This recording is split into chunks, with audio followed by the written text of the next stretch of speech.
হাতের কাছে থাকা শুধুমাত্র ডিম দিয়ে আজ আমি তৈরি করে দেখাবো দুর্দান্ত একটা নাস্তার রেসিপি, যেটা কি না বাচ্চা থেকে বড় সকলেই অনেক বেশি পছন্দ করবে। দেখতে যেমন লোভনীয়, খেতেও কিন্তু খুবই সুস্বাদু। হ্যালো এভরিওয়ান, আসসালামু আলাইকুম, welcome back to my channel. সবাইকে ওয়েলকাম করছি নতুন আরও একটা রেসিপি দেখার জন্য। শুরুতে এইখানে আমি রেসিপিটা তৈরি করার জন্য 4টি ডিম নিয়েছি। আপনারা চাইলে ডিমের পরিমাণ বাড়িয়ে অথবা কমিয়ে নিতে পারেন। এবার আমি ডিমগুলো সরিয়ে নিচ্ছি। প্রথমে আমি এক এক করে ডিমগুলো ভেঙে নেব। আস্তে করে ডিমটা ভাঙতে হবে, যাতে করে ডিমের মাঝখান থেকে কুসুমটা গলে না যায়। অবশ্যই ধীরে ধীরে এই কাজটা করতে হবে। অনেক বেশি তাড়াহুড়া করলে ডিমের কুসুমটা গলে গেলে কিন্তু আমাদের মেন কাজটাই হবে না। দেখেই বুঝতে পারছেন ঠিক কিভাবে আমি ডিমগুলো ভেঙে নিচ্ছি।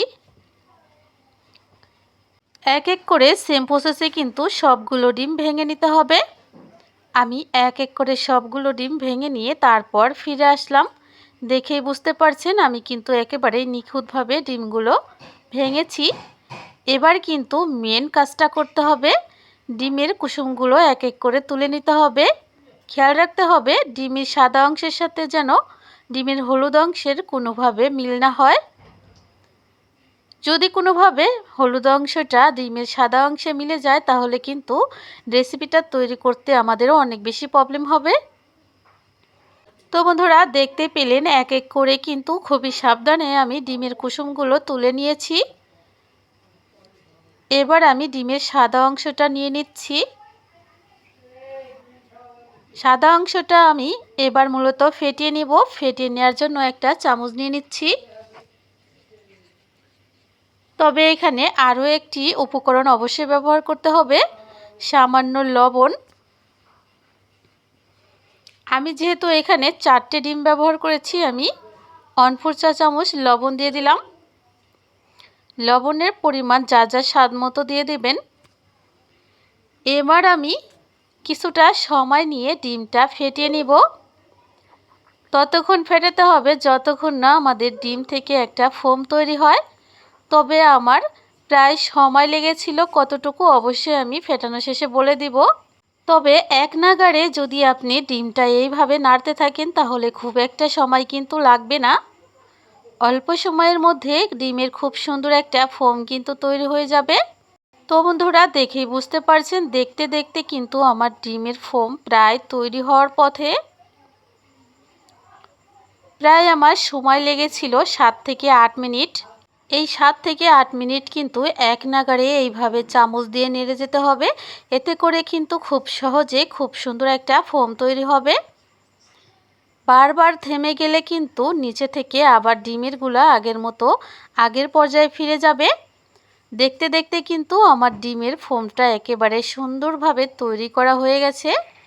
দেখেই বুঝতে পারছেন। এবার আমি চলে যাচ্ছি পরবর্তী স্টেপে।